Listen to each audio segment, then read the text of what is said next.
Chapter 4. Oaths. Huzzah, Sir Valkyr! Cried a fresh voice as the knight pulled off his helmet and, panting, pushed sweat from his eyes trying to see. Majestus? He said, questioningly, and then quickly bent his knee. Enough of that, She laughed, dismounting easily and raising him up again. by the bodies, you've been quite about your duty enough to be afforded a little less etiquette. She pulled a waterskin from her horse and doused him liberally with it. He said, trying to protest.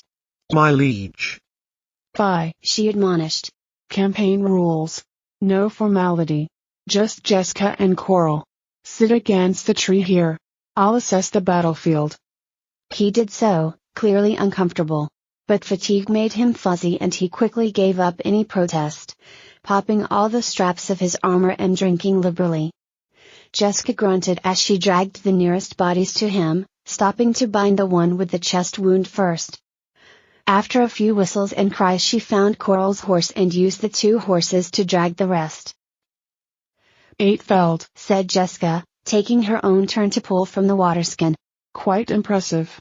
I only saw the end as I approached, otherwise I would have helped. Then I apologize. Said Coral. That was the worst of the fighting. I am ashamed. It was not worthy of a knight of the Empire. Fie, She admonished again. I read the rest of the battle from the positions of the bodies. I maintain it was quite impressive. Well worthy of a knight. There was a string of expletives from the wounded soldier that distracted them. We should deal with the wounded. Coral checked the hilt of her pommel. I only have 5 souls accounted for. I can take them for processing when I report in again. Jesca nudged a body with her foot. This one died of his wounds. His soul has gone beyond. We'll have to tag the body to send it back for processing. She moved to another one lying prone. He's still alive, but is pretty far gone. I'd say it would be kindest to send him on his way. But if we're ordering pickup for the other, they might as well take him as well.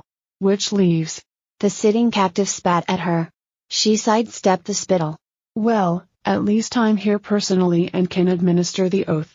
She directed herself to him. Sir. Do you know who I am? He glowered at her. I am Queen Jesca, Emperor of Romitu, ruler of the civilized world. The soldier looked surprised, but quickly masked it with defiance. Our policy is mercy to even those who stand against us. You must, however, swear an oath of magic upon my sword, never to take up arms against the Empire, give succor to enemies of the state, nor work against our interests, under threat of the pangs. Do you understand? I have seen the pangs. He said gruffly. A good fighter could not even pick up his sword no more without it burning him. Had to beg for a living. I'll not swear your oath. Be aware the alternative is to die by my sword. Your soul will be taken and revived later, and bound by the same magical oath. He looked at her dubiously. Coral, free of his armor, came over. He had unlimbered the wineskin from his horse and offered the wounded man some. He did not refuse. You fought brave and valiantly today. Coral said graciously.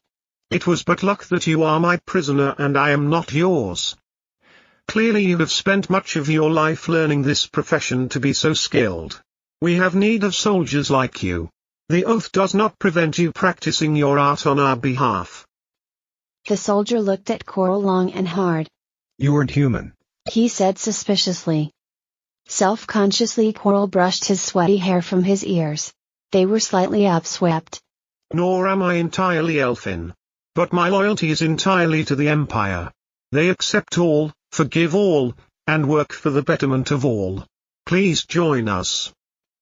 The soldier shook his head. I've got family. The Romitu Republic isn't forgiving of turncoats. Either way your oath will kill them. Damn the bastards, Swore Jesca. there is no honor in this war anymore. Coral looked disgusted. He went down on one knee to bring himself level with the soldier. I will swear you this.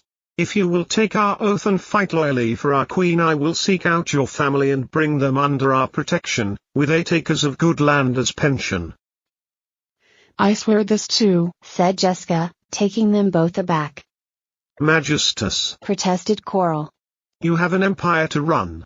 Leave such things to your knight-errant. Jesca shrugged. I'm on furlough. This is a task worthy of the Queen's time. She drew her sword and placed the blade to the earth and her right hand on the pommel. Wisps of mage light eddied from the sword, barely visible in the noon sun. Her stature seemed to increase, her eyes to glow, and her armor shine. Sirrah, she said. Will you so swear? Coral put his hand on hers. The soldier stared at her, awed. Hesitantly he lifted his hand to the sword as well, and stumbling, was talked through his oath.